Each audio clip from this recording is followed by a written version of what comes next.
Hi, എല്ലാവർക്കും നമസ്കാരം. നമുക്ക് മഴത്തോരും മുംബൈയിലെ അലീനയുടെയും മനുഷ്യങ്ങൻ്റെയും നാളത്തെ നല്ലൊരു കഥ കേൾക്കാം. എല്ലാ ദിവസവും ചാനലിലൂടെ വീഡിയോ അപ്ലോഡ് ചെയ്യുന്നതാണ്. ചാനൽ ആദ്യമായി കാണുന്നവരാണെങ്കിൽ ഒന്ന് സബ്സ്ക്രൈബ് ചെയ്യണേ. വീഡിയോ ഇഷ്ടപ്പെടുവാണെങ്കിൽ ലൈക്ക് ചെയ്യണേ, കമൻറ്റ് ചെയ്യണേ. അങ്ങനെ അലീന നെടുമ്പൊരിക്കൽ വീട്ടിൽ നിന്ന് പോകാൻ തീരുമാനിച്ചിരിക്കുകയാണ്. അലീനയെ കുളത്തപ്പുഴയിലുള്ള സ്റ്റാൻലി ജോസഫിൻ്റെ വീട്ടിൽ, അതായത് അലീനയുടെ അച്ഛൻ്റെ അടുത്തേക്കാണ് അലീനയെ കൊണ്ടുപോകുന്നത്. പക്ഷേ ആ കാര്യം അലീനയ്ക്ക് അറിയില്ല.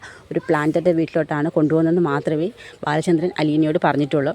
അങ്ങനെ രാത്രിയിൽ കൃഷ്ണജി അലീനയും കൂടി സംസാരിക്കുകയാണ്. ആ സമയത്ത് അലീന പറയും, ചേച്ചി ഇവിടുന്ന് പോയാൽ ഈ വീട്ടിൽ ഒരു സന്തോഷം ഉണ്ടാകത്തില്ല. ചേച്ചിക്ക് ഇവിടുന്ന് പോകണോ, ഞങ്ങളെയൊക്കെ ഉപേക്ഷിച്ച് പോകാൻ ചേച്ചിക്ക് കഴിയുമോ എന്നൊക്കെ അലീനയോട് കൃഷ്ണജ ചോദിക്കുന്നുണ്ട്. ആ സമയത്ത് അലീന പറയും, മോളെ, ഞാൻ നിങ്ങളെ ആരും ഉപേക്ഷിച്ച് പോവുമല്ലോ. ഞാൻ ഇവിടുന്ന് പോയാൽ മാത്രമേ മേഡം ഇങ്ങോട്ട് തിരിച്ചു വരത്തുള്ളൂ. അതുകൊണ്ട് മാത്രമാണ് ഞാൻ ഇവിടുന്ന് പോകുന്നത്. ചേച്ചി ഇവിടുന്ന് പോയാൽ ഒരു സന്തോഷം ഉണ്ടാകത്തില്ല. അതൊക്കെ ചേച്ചിയുടെ വെറും തോന്നൽ മാത്രം. അങ്ങനെയൊന്നും ഇല്ല മോളെ. ഞാൻ ഇവിടുന്ന് പോയാൽ പഴയതുപോലെ നിങ്ങൾക്ക് അമ്മയ്ക്ക് അച്ഛനും മക്കളുമായിട്ട് സന്തോഷമായിട്ട് കഴിയാം എന്നൊക്കെ അലീന കൃഷ്ണജിയോട് പറയുന്നുണ്ട്. ആ സമയത്ത് കൃഷ്ണയ്ക്ക് അങ്ങ് ഭയങ്കര സങ്കടമാണ്. ചേച്ചി കരുതുന്ന പോലെ അമ്മ ഇങ്ങോട്ട് തിരിച്ചു വന്നാൽ ഒരു സന്തോഷവും ഈ വീട്ടിൽ ഉണ്ടാകത്തില്ല. അച്ഛനുമായിട്ട് വഴക്കിടാൻ വേണ്ടി മാത്രമായിരിക്കും അമ്മ ഇങ്ങോട്ട് വരുന്നതെന്ന് അലീനയോട് പറയും. അപ്പോൾ അലീന, അങ്ങനെയൊന്നും ഇല്ല മോളെ, ഞാൻ അതൊക്കെ മേഡത്തിനോട് സംസാരിച്ചിട്ടുണ്ട്. എന്ത് സംസാരിച്ചിട്ടുണ്ട്? അത് ഞാൻ പറഞ്ഞു, 22 വർഷങ്ങൾക്ക് മുമ്പ് മേഡം ആഗ്രഹിച്ചൊരു ജീവിതം ജീവിച്ചില്ലെന്ന്. ചേച്ചി പറഞ്ഞോ? ചേച്ചിയുടെ അമ്മയാണെന്നുള്ളത് അത് ഞാൻ പറഞ്ഞില്ല. പക്ഷേ അതിൽ നിന്ന് തന്നെ മേഡത്തിന് ഒരുവിധം കാര്യങ്ങളൊക്കെ മനസ്സിലായി കാണും. അതുകൊണ്ട് തന്നെ ഇനി അച്ഛനോടൊരു വഴക്കിനൊന്നും പോകാൻ സാധ്യതയില്ലെന്ന് പറയും. ഇതൊക്കെ ചേച്ചിയുടെ മാത്രം തോന്നലാണ്, എനിക്കെന്തോ അങ്ങനെ തോന്നില്ലെന്ന് പറയും. അങ്ങനെയൊന്നുമില്ല, ഞാൻ പോയാലും നിങ്ങളെ ഫോൺ ചെയ്യും, ഞാൻ ഇടയ്ക്ക് വന്ന് നിങ്ങളെ കാണും, നിങ്ങൾക്കും ഞാനുള്ള സ്ഥലത്ത് വന്ന് എന്നെ കാണാം എന്നൊക്കെ പറഞ്ഞ് കൃഷ്ണജയെ അലീന അങ്ങ് സമാധാനിപ്പിക്കുന്നുണ്ട്. അതിനുശേഷം പിറ്റേ ദിവസം രാവിലെ അലീന റൂമിന് പുറത്തോട്ടിരുന്ന സമയത്ത് ഒരു ജീപ്പ് വന്ന് നിൽക്കും. അപ്പോൾ അലീന ചോദിക്കും, ആരാന്ന് ചോദിക്കും. പറയും, ഞാൻ ആനന്ദൻ, ഇവിടുത്തെ ബാലചന്ദ്രൻ്റെ അളിയനാണ്. ഓ, സുലോചന ആൻറ്റിയുടെ ഹസ്ബൻഡ്? ആ, അതേന്ന് പറയും. അങ്ങനെ ഗേറ്റൊക്കെ തുറന്ന് കൊടുത്ത് ആനന്ദനകത്തോട്ട് വരികയാണ്. ആ സമയത്ത് ബാലേന്ദ്രൻ ഇല്ലേ, ഇതല്ലേ ബാലേന്ദ്രൻ്റെ റൂം? അല്ല, അച്ഛനിപ്പോൾ അപ്സ്റ്റെയറിലാന്ന് പറയും. ഓ, റൂമൊക്കെ മാറിയോ? ഞാൻ വിളിച്ചുകൊണ്ട് വരാം. വേണ്ട, ഞാൻ പോയി കണ്ടോളാമെന്ന് പറയും. എനിക്ക് ചായ എടുക്കട്ടെ? പിന്നെന്താ, ചായ കുടിക്കാമല്ലോ. അങ്ങനെ അലീന ചായ എടുക്കാൻ പോകുന്ന സമയത്ത് ബാലേന്ദ്രനെ ചെന്ന് ആനന്ദൻ കാണുകയാണ്. ആ സമയത്ത് പറയും, എന്താടോ താൻ നല്ല ഫുൾ ഫോമിൽ യൂണിഫോമൊക്കെ ഇട്ട് ഇപ്പം ഇങ്ങോട്ട് വന്നത്? തന്നെ കാണാനേ ഇല്ലല്ലോ. എടോ, എനിക്ക് തിരക്കാണ്, ഞാൻ ട്രാഫിക്കിലില്ലേ, അതുകൊണ്ട് തന്നെ ഭയങ്കര തിരക്കാ, സമയമില്ലെന്ന് പറയും. കാര്യങ്ങളൊക്കെ ഗോവർദ്ധൻ വിളിച്ച് സംസാരിക്കുന്നുണ്ട്. പിന്നെ സുലോചനയും സുനന്ദയും തമ്മിൽ എപ്പോഴും കമ്മ്യൂണിക്കേഷൻ ഉണ്ടെന്ന് പറയും. തനിക്ക് മാത്രമേ ഉള്ളൂ ആരുമായിട്ടും കമ്മ്യൂണിക്കേഷനൊന്നും ഇല്ലാത്ത. ഞാൻ പറഞ്ഞില്ലേ ബാലേന്ദ്ര, എൻ്റെ തിരക്കിൻ്റെ കാര്യം. ശരി, തനിക്ക് ബാറിൽ പോകുന്നതിനൊന്നും ഒരു തിരക്കും ഇല്ലല്ലേ? തൻ്റെ കരളാണ്, തൻ്റെ ആരോഗ്യം, ആ ശ്രദ്ധ തനിക്കുണ്ടാവണം എന്നൊക്കെ പറയും.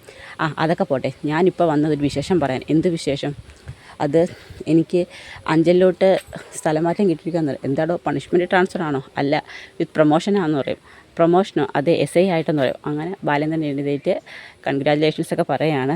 എന്തായാലും തനിക്ക് അഞ്ചലിലോട്ട് അതും SI ആയിട്ട് പ്രൊമോഷൻ കിട്ടിയതില്ലേ എന്നൊക്കെ പറഞ്ഞുകൊണ്ട് ഭയങ്കര സന്തോഷവും ബാലേന്ദ്രനും. അങ്ങനെ താനെന്തായാലും ഒരു സന്തോഷ വാർത്ത പറഞ്ഞില്ല. അപ്പോൾ തന്നെ ഞാനങ്ങനെ വെറുതെ മടക്കി അയക്കുക. അങ്ങനെ ഗോവർദ്ധനെ ഫോണിൽ വിളിക്കുന്നുണ്ട്. ആ സമയത്താണ് അലീന ചായയായിട്ട് വരുന്നത്. അപ്പോൾ ചായ കൊടുക്കുന്ന സമയത്ത് പറയും, ചായ എങ്ങനെയുണ്ട്? ചായ നല്ല ഉഗ്രം ചായ. ഇന്നും കൂടി അലീനയുടെ ചായ കിട്ടത്തുള്ളൂ. അതെന്താ, അലീന ഇവിടുന്ന് പോകാമെന്ന് പറയും. പോവുക എങ്ങോട്ട്? അത് കുളത്തൂപ്പുഴയ്ക്കാന്ന് പറയും. കുളത്തൂപ്പുഴ? എടോ, കുളത്തൂപ്പുഴ അഞ്ചൽ, അതൊക്കെ ആ ഭാഗമില്ലേ? കൊല്ലമാണെന്നറിയാം, ഞാൻ ആദ്യമായിട്ട് അങ്ങോട്ട്. ഓഹോ, അപ്പോൾ അലീന തീരുമാനിച്ച പോകുന്ന കാര്യം? തീരുമാനിച്ചെന്ന് പറയും. അപ്പം ഇന്നും കൂടി അലീനയുടെ കാണത്തുള്ളൂ. എന്തായാലും ഞാൻ വന്ന സമയം കൊള്ളാമല്ലോ, ഇന്ന് അലീനയും കൂടി എനിക്ക് കാണാൻ പറ്റിയല്ലോ എന്ന് പറയും. അങ്ങനെ അവരോടൊക്കെ യാത്രയൊക്കെ പറഞ്ഞിട്ട് ആനന്ദൻ അങ്ങ് പോവുകയാണ്. അതിനുശേഷം ബാലേന്ദ്രനും അലീനയോട് സംസാരിക്കുന്നുണ്ട്. അങ്ങനെ ബാലേന്ദ്രൻ അലീനയോട് പോകുന്നതിനെക്കുറിച്ചൊക്കെ സംസാരിക്കും. അങ്ങനെ അലീന കിച്ചണിൽ കയറി ഫുഡൊക്കെ ഉണ്ടാക്കുന്ന സമയത്ത് ആ സമയത്ത് ബബിതയും കൃഷ്ണജിയൊക്കെ അങ്ങോട്ട് വരും. എന്താ ഇത്? അത് ഞാൻ ഫുഡ് ഉണ്ടാക്കാൻ പോകുന്നത്. വേണ്ട ചേച്ചി, ഇന്ന് ഇവിടെ ഒരു ജോലിയും ചെയ്യേണ്ടെന്ന് പറയും. എന്തായാലും പോകാൻ നിൽക്കുമല്ലേ, ചേച്ചി പോയി ഡ്രസ്സൊക്കെ ചേഞ്ച് ചെയ്യുകയോ കുളിക്കുകയോ ഒക്കെ ചെയ്യാൻ പറയും. അതൊന്നും വേണ്ട, ഞാൻ ജോലി ചെയ്തിട്ടേ ചെയ്യത്തുള്ളൂ എന്ന് പറയും. വേണ്ട ചേച്ചി, ഇനി ഇവിടുത്തെ ഒരു ജോലിയും ചെയ്യേണ്ട. ചേച്ചി ഞങ്ങളെയൊക്കെ ഉപേക്ഷിച്ച് ഇവിടുന്ന് പോവില്ലേ? അതുകൊണ്ട് മോളെ, ഞാൻ പറഞ്ഞല്ലോ, വേണ്ട ചേച്ചി, എന്ത് പറഞ്ഞാലും ഞങ്ങൾക്കത് ഞങ്ങൾ കേൾക്കത്തില്ല. ചേച്ചി ഒരു ജോലി ഇനി ഇവിടെ ചെയ്യണമെന്ന് പറയും. അങ്ങനെ രാവിലെ മിറ്റം തൂക്കാൻ ചെല്ലുമ്പോൾ അത് സമ്മതിക്കത്തില്ല, ഒരു ജോലിയും ചെയ്യാൻ സമ്മതിക്കത്തില്ലെന്ന് പറയും. ആ സമയത്ത് അലീന വിഷമിച്ചങ്ങ് പോവുകയാണ്. അലീനയ്ക്ക് മനസ്സിലാവുന്നുണ്ട് സ്നേഹക്കൂടുതലുണ്ടാണ് അങ്ങനെയൊക്കെ പറയുന്നതെന്നുള്ളത്. അത് കഴിഞ്ഞിട്ട് റൂമിലോട്ട് വന്ന് കുളിയെല്ലാം കഴിഞ്ഞതിന് ശേഷം ഡ്രസ്സൊക്കെ ചേഞ്ച് ചെയ്യുന്നുണ്ട്. ആ സമയത്ത് അലീനയ്ക്ക് ബാലചന്ദ്രൻ കൊടുത്ത സാരിയും ആഭരണങ്ങളും ഒക്കെ എടുത്ത് നോക്കുകയാണ്. അതിനുശേഷം ബാഗെല്ലാം ഒതുക്കി വെക്കുന്നുണ്ട്. അതിന് റൂമിൽ നിന്ന് ഇങ്ങോട്ട് നോക്കുമ്പോഴത്തേക്ക് ബ്രിജിത്ത അമ്മമ്മയുടെ ഫോട്ടോ കാണും. അങ്ങനെ അലീനയ്ക്ക് ഭയങ്കര വിഷമമാവുകയാണ്. അങ്ങനെ അലീന നെടുമ്പുരിക്കൽ വീട്ടിൽ നിന്ന് പടിയിറങ്ങുകയാണ്. അപ്പോൾ അതൊക്കെയാണ് നമ്മൾ ഇന്നത്തെ എപ്പിസോഡിൽ കാണാൻ പോകുന്നത്. അപ്പോൾ വീഡിയോ ഇഷ്ടമായ എല്ലാവരും ഒന്ന് സപ്പോർട്ട് ചെയ്യണം.